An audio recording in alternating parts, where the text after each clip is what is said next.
बिस्मिल्लाहिर्रहमानिर्रहीम। यहाँ से हमारा सफर स्टार्ट होगा रेलेवेंस बेस्ड रैंकिंग एल्गोरिथम की तरफ। अभी तक हमने बुलियन एल्गोरिथम डिस्कस किया, जिसमें हम एंड और नॉट के हिसाब से क्वेरी लिख रहे थे, और जो डॉक्यूमेंट्स हम रिट्रीव कर रहे थे वो कीवर्ड बेस्ड थे, और उन कीवर्ड्स पे हमने कोई प्रोसेसिंग अप्लाई नहीं की। बुलियन वाले सख्त एल्गोरिथम से अब हम मूव कर रहे हैं रेलेवेंस बेस्ड रैंकिंग एल्गोरिथम की तरफ। तो उसका पहला स्टेप ये है कि हम अब फिल्टर आउट करेंगे कि जैसे ऑफ है, दा है, आ है, ऐसे जो वर्ड्स हैं जो कि स्टॉप वर्ड्स कहलाते हैं, जिनकी कोई अहमियत या हर डॉक्यूमेंट में बेतहाशा मिल जाते हैं, उनको सबसे पहले हम क्या करें, रिमूव करें, और जो एक्चुअल वर्ड्स हैं उनके बेस पर सर्च करें। जैसा कि आपने देखा था कि बाइनरी सर्च एल्गोरिथम जो हमने लास्ट तक डिस्कस किया है, बुलियन एल्गोरिथम जो था हमारा, उसकी मेन वीकनेस क्या थी? उसकी मेन वीकनेस ये थी कि वो आइदर मैच करता था तमाम वर्ड्स को या कुछ वर्ड्स को, और कुछ वर्ड्स की बेस पर पे वो डॉक्यूमेंट को रिट्रीव कर लेता था और कह देता था कि ये रेलेवेंट है, यानी इस ये क्वेरी का मिसदाक है। अब बात ये है कि वो जो सम वर्ड्स को भी जो लेकर के आता था, उसमें अगर दा भी मैच हो जाता था, ऑफ भी मैच हो जाता था, तो उस डॉक्यूमेंट को भी वो लेकर के आ रहा है रिजल्ट में। या तो वो इतना सख्त हो जाता था कि हर वर्ड मैच करे, है ना? तो हर वर्ड में अगर कोई बहुत मुश्किल वर्ड आ गया जो डॉक्यूमेंट में नहीं है, लेकिन बाकी अच्छे खासे वर्ड्स मैच हो रहे हैं, तो वो एक वर्ड की बेस पर भी उस डॉक्यूमेंट को रिजेक्ट कर सकता है। तो यानी ये दो इंतहाएं हैं, या तो ऑफ या दा जैसा भी वर्ड मैच हो जाए तो भी डॉक्यूमेंट रिट्रीव हो जाता था, रेलेवेंट करार पाता था, या फिर तमाम वर्ड्स जो है ना वो मैच हो, तो भाई एक आध वर्ड भी अगर नहीं है तो वो डॉक्यूमेंट रिजेक्ट हो जाता था। तो नतीजा ये होता था कि या तो बहुत सारे डॉक्यूमेंट रिजल्ट में आ जाते थे, तकरीबन सारे, बिनिंग टू मैनी, या फिर too less documents in results, या तो बहुत कम डॉक्यूमेंट्स आते थे या बहुत ज्यादा आ जाते। No way of determining with document is more related to the query. More वाले रिलेशन का तो कोई यहाँ पे हिसाब किताब नहीं होता था कि आप ये बता सके कौन सा डॉक्यूमेंट जो है वो क्वेरी से ज्यादा नजदीक है, रेलेवेंसी में ऊपर आएगा टॉप पे, फिर नेक्स्ट नेक्स्ट, ये अगर आप करना चाहे तो वहां पे ऐसा कोई रास्ता नहीं होता।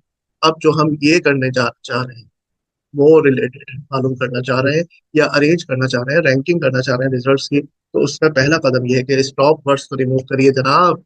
स्टॉप वर्ड सबसे पहले रिमूव करिए, pre selecting the words that matter.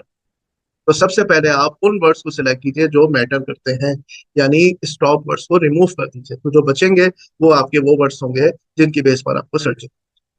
तो मिसाल के तौर पे सपोज करिए 3 क्वेरीज हमें दी नहीं। अब आप बताइए कि इन क्वेरीज में कौन से वर्ड्स हैं जो यूजर की इंफॉर्मेशन नीड को ज्यादा प्रिसाइसली रिप्रेजेंट कर, ठीक है, जो यूजर सर्च करवाना चाह रहा है उसको ज्यादा बेहतर तरीके से कौन से वर्ड्स आप कहेंगे कि एक्सप्रेस कर रहे हैं। जाहिर बात है, पहले में possibilities, verbal communication between computers, humans, ठीक है, ह्यूमन और कंप्यूटर के दरमियान जो वर्बल कम्युनिकेशन के लिए क्या पॉसिबिलिटीज, तो ये वर्ड्स हैं। What, are, there, for, and, ये वर्ड्स जो है ना इसकी अहमियत नहीं है। How much do information retrieval and dissemination systems cost, तो इसमें क्या है, information retrieval, dissemination systems cost, testing automated information system. हर वर्ड एक चुना हुआ और बेहतरीन है कि जिसके मदद से आप सर्चिंग कर सकते हैं इस टॉपिक के हिसाब से, ऑटोमेटेड इंफॉर्मेशन सिस्टम। तो जो ये हमारे पास स्टॉप वर्ड्स है ना, how much, to, are, there, for, and वगैरह, इनको रिमूव करना सबसे पहली जिम्मेदारी, ताकि सिर्फ वो वर्ड्स बच जाए जिनके बुनियाद पर हम डॉक्यूमेंट के फैसला करें कि कौन सा डॉक्यूमेंट ज्यादा नजदीक है क्वेरी।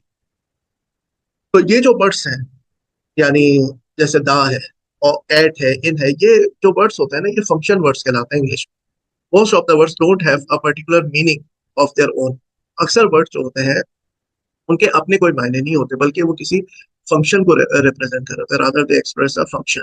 फॉर एग्जाम्पल, दा जो है वो डिनोट कर रहा होता है कि नेक्स्ट वर्ड और phrase is identifiable in the context, यानी एक आगे कोई स्पेसिफिक नाम आ रहा है, कोई स्पेशल नाम आ रहा है, कोई किसी चीज का नाम आ रहा है, तो उससे उससे पहले हम दा लगाते हैं, ठीक है।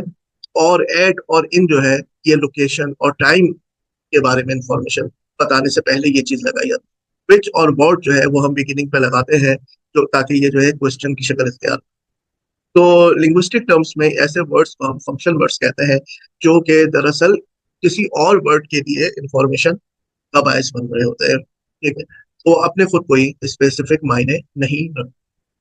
Stop words in NLP application, the less meaningful words are called stop words. तो जिसको अभी हम लोग फंक्शन वर्ड्स कह रहे थे नेचुरल लैंग्वेज प्रोसेसिंग के हिसाब से, उनको स्टॉप वर्ड्स कहा जाता है। Most NLP tool kits have specifically defined stop words list. बहुत से एनएलपी के जो टूल्स है उनमें हमारे पास स्टॉप वर्ड की लिस्ट अवेलेबल होती है, so you can rely on this list when processing the data unless you want to customise it. आप जो है उन लिस्ट पे भरोसा कर सकते हैं। अनलेस अदरवाइज कि आप चाहते हैं कि नहीं भाई फला वर्ड जो है ना वो मुझे चाहिए, वो मैं स्टॉप वर्ड्स में नहीं रखना चाह रहा। जैसे बिटवीन है, आप चाह रहे हैं कि भाई किसके और किसके दरमियान में रिलेशन निकालना है, आपको बिटवीन चाहिए। तो इस तरह जब आपको किसी वर्ड की जरूरत है, आप स्टॉप वर्ड उसको रिमूव कर सकते हैं उस लिस्ट में से। तो ऐसा हो सकता है, पॉसिबल है। For example, if you believe that it should be extended with more words, और that some words that are included in the standard stop word list should not be there. ठीक है, आप चाहे कि किसी वर्ड को शामिल करते हैं या कोई जो वर्ड है उसको हटा दें, तो you can use your own list of stop words. तो आप उसको क्या कर सकते हैं, मॉडिफाई उस लिस्ट को कर सकते हैं, अपनी बनाई हुई लिस्ट जो है वो दे सकते हैं प्रोग्राम। अब यहाँ पर हमने एनएलटी के जो है नेचुरल लैंग्वेज के इसको इम्पोर्ट करा है। स्ट्रिंग हमने इम्पोर्ट करवाई जिसकी मदद से हम पंक्चुएशन सिंबल्स की डिटेल हासिल कर सकते हैं। अगर आपके पास पहले से स्टॉप वर्ड्स नहीं है तो ये आप डाउनलोड कर लीजिए, ये लिस्ट जो है आपके पास आ जाएगी। अब यहाँ क्या है, इंस्टॉल एनएलटी के stop word list if you haven't used it. अगर जुपिटर नोटबुक में पहले आपके पास आ गई है तो ठीक है, वन टाइम ये करना होता है। तो आपने किया, स्टॉप वर्ड की लिस्ट आपके पास आ गई। अच्छा, अब इसके बाद ये हमारा है मेन प्रोसेस। डीएफ के साथ हम यहाँ पे प्रोसीजर बनाते हैं पाइथन में। यहाँ पर आप देखेंगे, यहाँ ये कॉल हो रहा है, प्रोसेस कॉल हो रहा है। और ये जो रिटर्न करेगा हमें वर्ड लिस्ट, ये हम यहाँ पर इससे जो रिटर्न होगी वर्ड लिस्ट, ये वर्ड लिस्ट प्रिंट करा देंगे। ठीक है, अब यहाँ पर आप देखें, सबसे पहले आपने क्या किया, stop words dot words English. English के जो स्टॉप वर्ड्स हैं वो आपने हासिल किए। अगर उसमें कहीं डुप्लीकेशन है तो उसको यूनिक करके आपने स्टॉप लिस्ट में सेव। अब ये देखें, फॉर ईच टाइप का जो लूप है यहाँ पे पाइथन में भी है, word list is equal to a word for word in word tokenize text dot lower.